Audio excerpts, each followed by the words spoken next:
जय हिंद। 26 जनवरी की tractor parade की मैं अपनी खुद की कहानी बताऊं। स्वतंत्र लोकतंत्र के किसी भी उत्सुक नागरिक की तरह मैं भी सुबह गाजीपुर बॉर्डर पहुंची थी और जो उत्साहपूर्ण माहौल था वैसा मेरी आंखों ने बचपन में समझ आने से लेकर और अब तक नहीं देखा था। क्रांति के सुंदर गाने, कतार में लगकर चाय और रोटी लेते हुए हर जाति और धर्म के लोग, मेरे देश का चलता फिरता रंग बिरंगा लोकतंत्र वहां पूरे उठान पर था। सब मुस्कुरा रहे थे। भीड़ में धक्का मुक्की तक नहीं थी। एक अनरिटन डिसिप्लिन था सबके अंदर।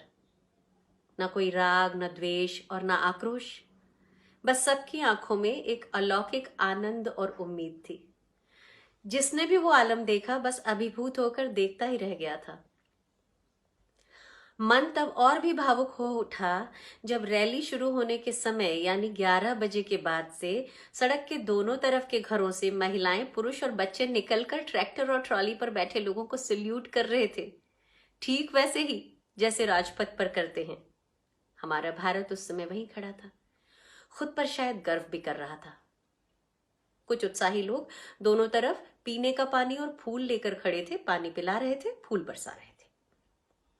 माहौल में गेंदे और गुलाबों की खुशबू थी और मैं भाई दिलदीप का तिरंगा लहराता ट्रैक्टर चलाते हुए पत्रकार फ्रेंड मयंक, जुलेखा और विशेष के साथ बात करती जा रही थी। पूरा रास्ता खुला हुआ था और हमारे आगे चल रहे कुछ ट्रैक्टर्स के अलावा रास्ता खाली भी मिल रहा था। बस तभी मयंक ने अपने लाइव कवरेज में कहा कि हम दिल्ली की सीमा के अंदर आ चुके हैं और लगभग उसी समय दिलदीप को कोई फोन आया और उसने बात करने के बाद मुझसे कहा कि हम गलत रास्ते पर आ गए हैं। मैंने ट्रैक्टर साइड में लगाया और फिर रिवर्स में लेकर हम कट तक पहुंचे और वहां से फ्लाईओवर के नीचे आकर वापस गाजीपुर बॉर्डर की ओर यू टर्न लिया। लेकिन थोड़ा आगे जाकर जानते हैं हमने क्या देखा? पुलिस ने लौटने के रास्ते पर डीटीसी की 2 बसेस लगाकर रास्ता रोक रखा था। यानी कि गलत रास्ते की ओर जाते समय कोई बैरिकेड्स नहीं थे और सही रास्ते पर मुड़ने ना देने के लिए रास्ता रोका हुआ था। हम तो दिल्ली के बारे में जानते थे तो जल्दी लौट लिए, लेकिन जो किसान दिल्ली इसी परेड के लिए आए थे उनसे चूक होना लाजमी था और दिल्ली पुलिस का कोई इंडिकेटर या मार्गदर्शन था ही नहीं। इस आप बीती को आज कहना इसलिए जरूरी है कि आप जाने कि यह सिर्फ एक समझा बूझा ट्रैप था किसान आंदोलन को तोड़ने का, और किसानों का दुर्भाग्य कि वे इस ट्रैप में फंस भी गए। यानी इस बार तथाकथित चाणक्यों की साजिश कामयाब रही। इसमें पुलिस ने तो किसानों से अंडरटेकिंग ली थी, लेकिन अपनी तरफ से पुलिस की मार्ग में क्या व्यवस्था रहेगी इसका कोई कमिटमेंट जाहिर तौर पर ना तो देखने में आया, ना एक नक्शे के अलावा कोई और दस्तावेज प्रचारित या पब्लिश हुआ। बहरहाल लाल किले की पूरी घटना बहुत दुर्भाग्यपूर्ण है और इतिहास में कलंक की तरह दर्ज हो गई है, लेकिन इसकी साजिश करने वालों ने देश की अस्मिता के बारे में तो सोचा ही नहीं।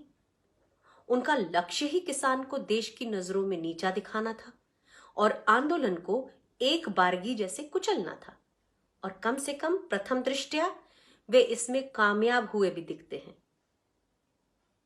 यानी लोकतंत्र में एक बार फिर एक षड्यंत्र हुआ, बड़े पैमाने पर हुआ।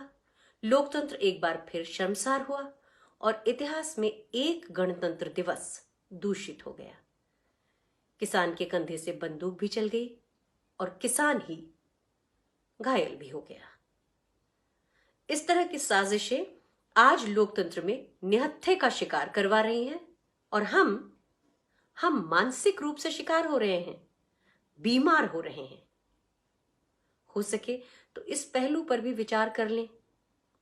मुझे यकीन है आप विचार भी कर सकेंगे और दिल में कहीं विश्वास भी होगा इस सच पर। बस सिर्फ 3 दिन अगर सुबह थोक में आने वाली बीजेपी की आईटी सेल की पोस्ट ना पढ़ें तो पूरा सच भी देख पाएंगे हम और आप। आखिर हम सब इसी मिट्टी के लोग हैं, इसी गंगा जमुनी तहजीब ने हमें पाला है। हम कर पाएंगे दूध का दूध और पानी का पानी।